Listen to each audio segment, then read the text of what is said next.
Hi everyone, today recipe వచ్చేసి ఆలు బఠానీ కుర్మా అండి. ముందుగా కావాల్సిన పదార్థాలు సన్నగా తరిగి పెట్టుకున్నటువంటి ఉల్లిపాయ ముక్కలు, అలాగే సన్నగా తరిగి పెట్టుకున్నటువంటి టమాటా ముక్కలు, వెల్లుల్లి రెబ్బలు తగినంత, చూసారు కదండి. తర్వాత వచ్చేసి శుభ్రంగా కడిగి పెట్టుకొని కట్ చేసుకున్నటువంటి ఆలు అండి ఈ విధంగా కట్ చేసుకొని వాటర్లో వేసి ఉంచుకోవాలి. కావాలంటే పైన ఉన్న పొట్టును మీరు తీసేయచ్చు మీకు నచ్చకపోతే. నెక్స్ట్ వచ్చేసి బఠానీలు అండి, డ్రై బఠానీలు 2 అవర్స్ నానబెట్టుకున్నాను, చూసారు కదండి. పచ్చి బఠానీలు వేస్తే టేస్ట్ రాదండి. తర్వాత వచ్చేసి పచ్చి కొబ్బరి అండి, తురిమి పెట్టుకున్నటువంటి పచ్చి కొబ్బరి, అలాగే చెక్క లవంగాలు, చూసారు కదా. మీరు కూడా తప్పకుండా ట్రై చేయండి, చాలా బాగుంటుంది. నెక్స్ట్ వచ్చేసి వేయించి తీసుకున్నటువంటి పల్లీలు, మీరు కావాలంటే ఈ ప్లేస్లో తినే శనగపప్పునైనా యూస్ చేయొచ్చు. నెక్స్ట్ మసాలాలండి, పసుపు, ధనియాల పొడి, కారం, చూసారు కదండి. ఇందులోనే గరం మసాలా కూడా యాడ్ చేసుకోవాలండి, నేనైతే చూపించట్లేదు. నెక్స్ట్ మిక్సీ జార్ తీసుకొని పల్లీలు, అలాగే తురిమి పెట్టుకున్న పచ్చి కొబ్బరి, చెక్క లవంగాలు, అలాగే వెల్లుల్లి రెబ్బలు కూడా వేసి కొద్దిగా వాటర్ వేసి మిక్సీ పట్టి పెట్టుకోవాలండి. నెక్స్ట్ వచ్చేసి ప్యాన్ తీసుకొని తగినంత ఆయిల్ తీసుకోవాలండి, అలాగే ఆవాలు కూడా వేసుకోవాలి.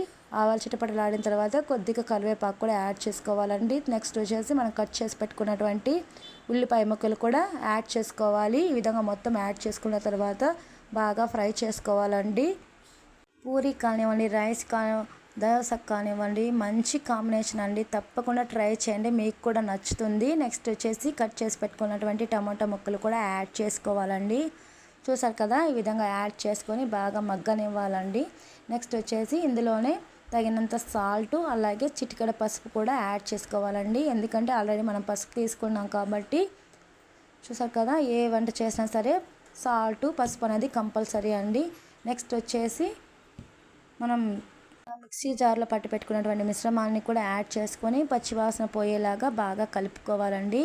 చూసారు కదా, ఈ విధంగా మొత్తం పచ్చివాసన పోయేలా కలుపుకోవాలి. మీరు కూడా ట్రై చేయండి, మీకు కూడా నచ్చుతుందండి, చాలా బాగుంటుందండి. నెక్స్ట్ వచ్చేసి మనం చూపించిన మసాలాలు కూడా ఇందులో యాడ్ చేసుకోవాలండి. ఈ విధంగా యాడ్ చేసుకొని ఇవి కూడా పచ్చివాసన పోయేలాగా కలుపుకోవాలండి. తర్వాత వచ్చేసి తగినంత వాటర్ కూడా యాడ్ చేసుకోవాలి. నెక్స్ట్ మనం చూపించిన బఠానీలు, అలాగే కట్ చేసి పెట్టుకున్నటువంటి ఆలు ముక్కలు కూడా ఇందులో యాడ్ చేసుకోవాలండి. చూసారు కదా, మనకు వాటర్ ఎంత సరిపోతుందో దాన్ని బట్టి యాడ్ చేసుకోవాలండి. మీరు కూడా డెఫినెట్గా ట్రై చేయండి. నెక్స్ట్ వచ్చేసి మూత పెట్టేసి ఒక 10 నిమిషాల తర్వాత చూడండి, చాలా బాగా వచ్చింది కదా, చాలా టేస్టీగా బాగుందని మీరు కూడా ట్రై చేయండి.